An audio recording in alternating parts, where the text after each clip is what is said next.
What's up, guys? Dr. Joey Steve with here, physical therapist, athletic trainer, strength and conditioning specialist. Today I want to talk about sciatica and give you 3 pain-relieving exercises for it. Before we get into it, guys, please like and subscribe. Helps me grow the channel and put out content like this. And please leave any comments for any future videos you'd like. According to the Cleveland Clinic, 40% of U.S. citizens will experience sciatica at some point in their life. But what is sciatica? Sciatica is pain that starts in the back that can radiate down the back of the hip and the back of the leg. Let's give a video visual to show you what the sciatic nerve is. All right, guys, let's look at this sciatic nerve here. It's this huge, thick nerve that runs down the back of the leg just like that. Starts in the lower back and sacrum area and then runs down the hip. As we can see here, it has 2 different branches, the common fibular nerve that will attach the lower lumbar segments and then as well as the sacrum. And it also has another branch called the tibial nerve that's going to be running through very similar segments. These nerves combine to form this huge sciatic nerve, and you can just appreciate the thickness of this nerve compared to all the other nerves in the body just like that. The important thing to note about the sciatic nerve is one muscle that runs either through it in some people or just underneath it, which is the piriformis muscle, as we can see here. The piriformis muscle attaches to the sacrum and also attaches to the femur. The sciatic nerve is going to run just underneath that, as you can see right there.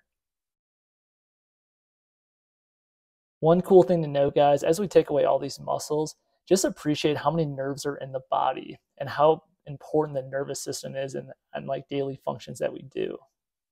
True injury to the sciatic nerve is rare, but you can have pain due to compression, inflammation, irritating, or pinching coming at the nerve. So what does sciatic pain feel like? After speaking with my patients over the years, I've heard the words burning, stabbing, and electricity feeling, pins and needles, and their butt and the back of their leg falling asleep or feeling like it's numb. Here's an easy test that you can do at home to see if you have neural tension coming from that sciatic nerve in your back running down the back of your leg here. First off, what you're going to do is you're going to have a nice proud chest.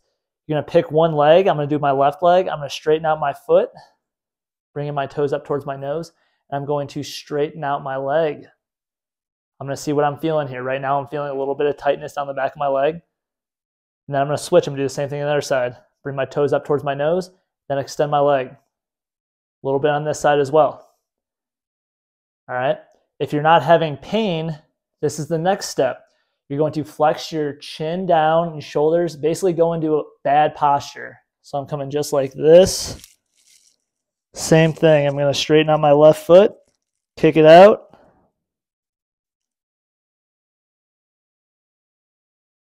Then I'm going to try my other side. Bring my toes up, straighten out my leg. And you're basically trying to see what you feel. Are you feeling a burning sensation? Are you feeling pins and needles, a stabbing pain? And this can tell us that we might have some neural tension that we can improve upon with exercise. Next, I'm going to play a video of a patient who gave consent that I could use this video for it. I'm going to show you what neural tension looks and feels like to somebody.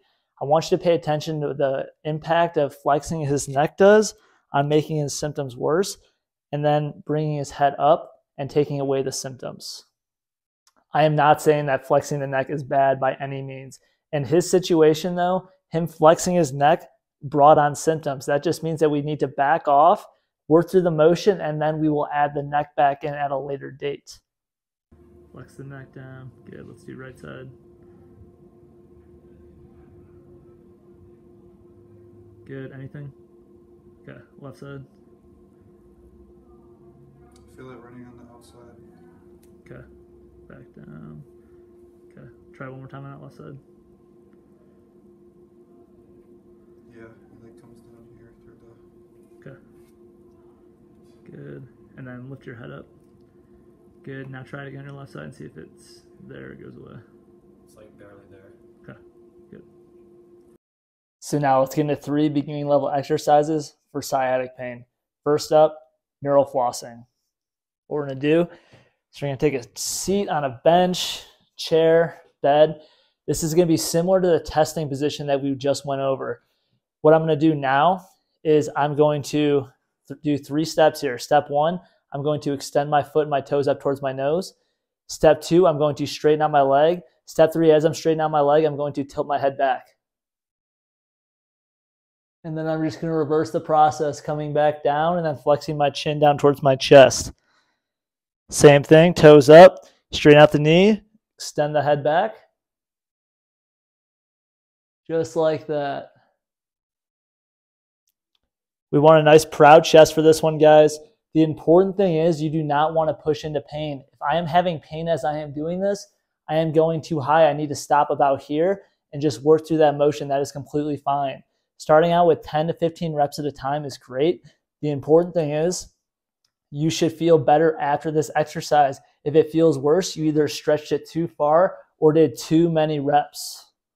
This is an exercise that you can definitely overdo. Please, and I say this because it's happened in the past, do not do 100 reps of these a day. It is going to fire up that sciatic nerve and you are going to be walking very funny. You want to pick a tolerable range, thinking 10 to 15 reps a few times throughout the day, and it should feel better. If it does not, you either did too many reps or you push it too far and just back it off a little bit. Exercise number 2 is going to be a piriformis stretch. You should be feeling the stretch right through here, right where that nerve is going to be running underneath. What you can do here is you could stay seated on that same place you were.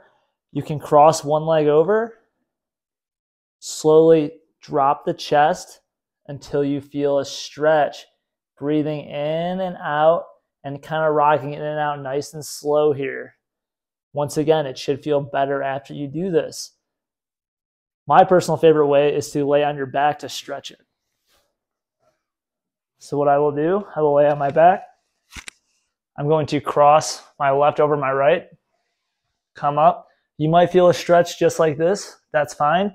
If not, you can grab the back of the leg or knee and slightly pull it into the chest. Breathing through it, you're going to feel a nice stretch, kind of coming in and out of it nice and easy.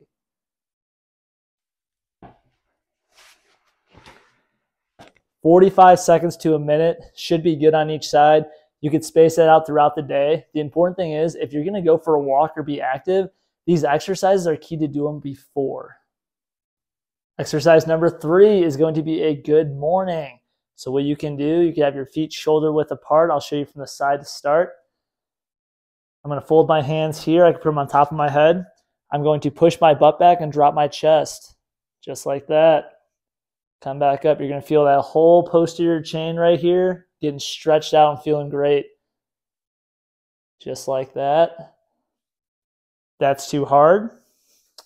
Find a table, countertop. Be just like this, feet shoulder width apart. You're going to push the hips back and slide the hands forward. Just like that. Going through a comfortable range where it should feel good and not be painful. Key takeaways from this, guys, is nerves love blood flow. When we're injured, we're having pain, what do we want to do? We don't want to move. We want to sit on the couch. We want to lay down. We don't get sleep. All these things tend to add up. What these exercises can do, it can help desensitize the area, get you moving better, and that will help promote blood flow and healing to that area. Nerves love blood flow, and that's why exercise is going to be key in helping this get better and better and better. The important thing is to mix these in throughout the day and to not overdo it. Thank you guys for watching. All the support is awesome from reading the comments and watching you guys like and share these videos. Please leave comments and let me know how the exercises go. You should start to get some relief over the next few days, but just understand that this is a long process. Nerves take a long time to heal, so just give it time and stick with the program.